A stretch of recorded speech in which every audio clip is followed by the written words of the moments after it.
نحمده ونصلي ونسلم على رسوله الكريم وعلى آله وأصحابه وعلى جميع أمته إلى يوم الدين أما بعد فأعوذ بالله السميع العليم من الشيطان الرجيم بسم الله الرحمن الرحيم قال رسول الله صلى الله عليه وسلم من ستر مسلما ستره الله يوم القيامة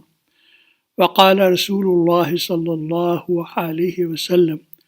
كفى بالمرء كذبا أن يحدث بكل ما سمع صدق رسول الله صلى الله عليه وسلم۔ انتہائی قابل احترام برادران گرامی مرتبت اور قابل احترام خواتین اسلام، السلام علیکم ورحمۃ اللہ وبرکاتہ۔ ہم جو کچھ سنتے ہیں دوسرے لوگوں کے بارے میں، ان میں بہت ساری چیزیں جو ہیں وہ درست بھی ہو سکتی ہیں، لیکن اس سے زیادہ باتیں جو ہیں وہ محض شکوک و شبہات اور سنی سنائی باتیں ہوتی ہیں۔ وہ باتیں ہمیں سن کر جو ہے ان کو اپنے پاس رکھنا چاہیے، ان کو آگے پھیلانا جو ہے یہ انتہائی ناپسندیدہ بات۔ ہر آدمی ہم میں سے اس کے اندر ہزاروں خامیاں ہیں۔ عیب سے پاک اللہ تعالیٰ کی ذات ہے، اور پھر اس نے اپنے محبوب محمد مصطفیٰ صلی اللہ علیہ وسلم کو ہر عیب سے پاک پیدا فرمایا ہے۔ اب ہماری بخشش اور نجات کا اور اسی طرح ہماری عزت کا دار و مدار اس چیز پہ ہے کہ اللہ تبارک و تعالیٰ نے جس طرح آج ہمارے عیبوں پہ، ہمارے بہت ساری برائیوں پہ اس نے پردہ ڈالا ہوا ہے، جس کی وجہ سے ہماری معاشرے میں عزت بنی ہوئی ہے، اسی طرح اللہ تبارک و تعالیٰ کل قیامت کے دن بھی ہمارے عیبوں پہ پردہ ڈال دے۔ اور کل قیامت کے دن جو ہے وہ ہمیں اس چیز کو بھی ذہن میں رکھنا چاہیے کہ اگر اس دور میں کوئی باپ اپنے بیٹے کو، کوئی استاد اپنے شاگرد کو، کوئی پیر اپنے مرید کو، کوئی بڑا اپنے چھوٹے کو اگر بہت سارے لوگوں کے سامنے اس سے جواب طلبی کرتا ہے تو وہ چھوٹا محسوس کرتا ہے کہ بھئی اس نے میری تمام لوگوں کی موجودگی میں میری اس میں سبکی ہوئی ہے۔ حالانکہ ایسا نہیں ہونا چاہیے۔ میں یہ سمجھتا ہوں کہ اگر ہمارے بڑے جو ہیں وہ ہمیں کسی چیز پہ سرزنش کرتے ہیں تو وہ اور بھی بہت سارے لوگوں کی اس میں اصلاح کا پہلو موجود ہے، لیکن بہرحال آج جو ہے وہ ہم اس چیز کو محسوس کرتے ہیں، ہم سمجھتے ہیں کہ ہمارے بڑے جو ہے وہ ہمیں تنہائی میں کوئی چیز سمجھانا چاہیں، ہم سے کوئی جواب طلبی کرنا ہے، جواب طلبی کریں تاکہ دوسروں کے سامنے جو ہے وہ ہماری جو ہے اس کسی قسم کی عزت میں فرق نہ آئے۔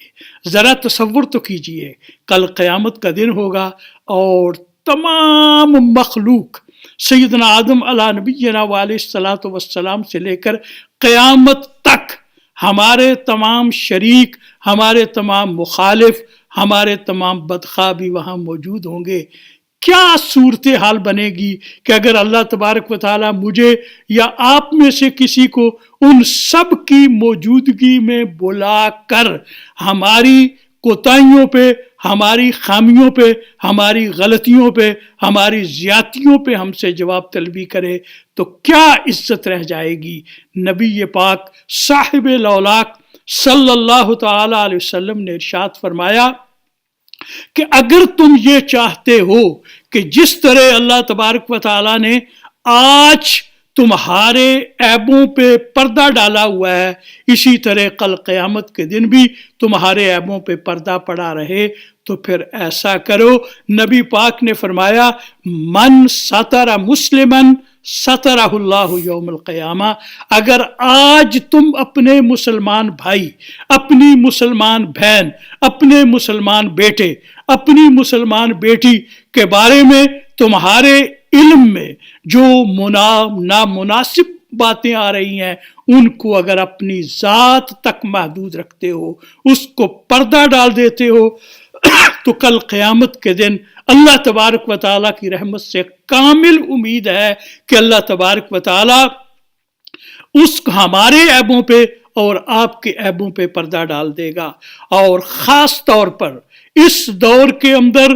میڈیا، سوشل میڈیا میں بچیاں جو ہیں ان کی تصاویر جو ہیں وہ بعض اوقات، ویسے تو ہماری بیٹیوں کو بھی احتیاط کرنی چاہیے کہ وہ اس قسم کی تصاویر بالکل نہ بنائیں جو کسی وقت سوشل میڈیا پہ آ جائیں تو ان کے لیے، ان کے والدین کے لیے اور ان کے پورے قبیلے کے لیے عزت میں بٹا لگنے کے مترادف ہو. لیکن اگر کوئی تصویر جو ہے کسی بیٹی کی، کسی بہن کی آپ کو بھیجی جاتی ہے جو نامناسب ہے تو اس کو فوراً ڈیلیٹ کر دینا چاہیے. اور اسی طرح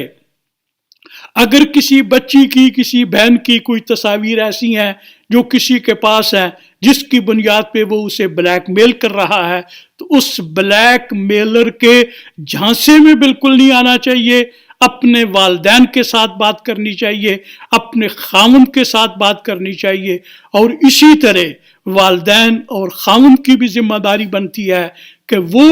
ان مشکل حالات میں اگر کسی وقت اس بچی کا یا اس بیوی کا یا اس بہن کا کسی وقت کوئی رویہ جو ہے وہ غیر ذمہ دارانہ رہا ہے تو اب رشتے کا تقاضا یہ ہے کہ اس کو کور کیا جائے، اپنی بیٹی کا ساتھ دیا جائے، اپنی بہن کا ساتھ دیا جائے، اپنی بیوی کا ساتھ دیا جائے اور اس بلیک میلر کے خلاف جو ہے وہ قانونی کارروائی کی جائے. اسی طرح ہماری بہنیں، بیٹیاں اگر کوئی بلیک میلر جو ہے وہ ان کو کسی تصویر کی بنیاد پہ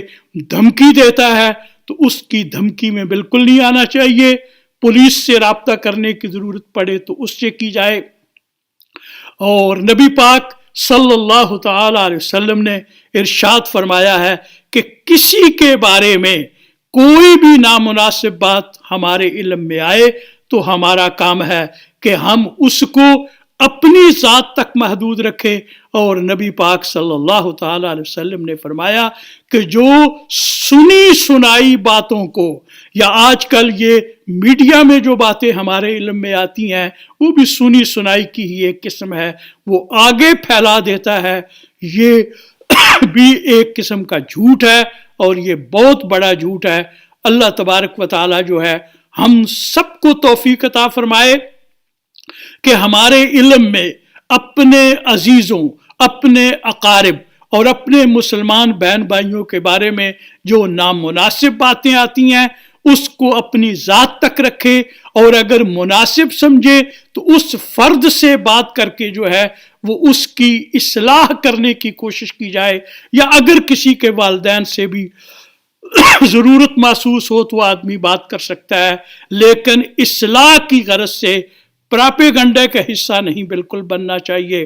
تو اللہ تبارک و تعالی اس چیز کو پسند کرتا ہے کہ ہم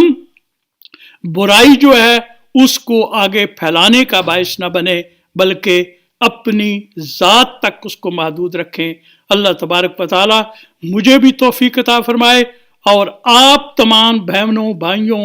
اور خاص طور پر اس سلسلے میں خواتین اسلام سے گزارش کروں گا، ہماری بہنیں جو ہیں وہ اس سلسلہ میں زیادہ ذمہ داری کا احساس کریں. اگر کسی بیٹی کے بارے میں، کسی بہن کے بارے میں ان کے علم میں کوئی چیز آتی ہے تو سب کو اسے اپنی بیٹی سمجھنا چاہیے، اپنی بہن سمجھنا چاہیے. اور اسی طرح کسی بھائی کے بارے میں کوئی چیز آتی ہے، تمام مسلمان آپس میں بھائی بھائی ہیں اور اللہ تبارک و تعالی اور اس کا رسول صلی اللہ علیہ وسلم اس چیز کو پسند کرتے ہیں کہ ہم ایک دوسرے کی نامناسب باتوں پہ پردہ ڈالیں. اللہ تبارک و تعالی مجھے بھی اور آپ کو بھی عمل کرنے کی توفیق عطا فرمائے. وآخر دعوانا ان الحمد للہ رب العالمین.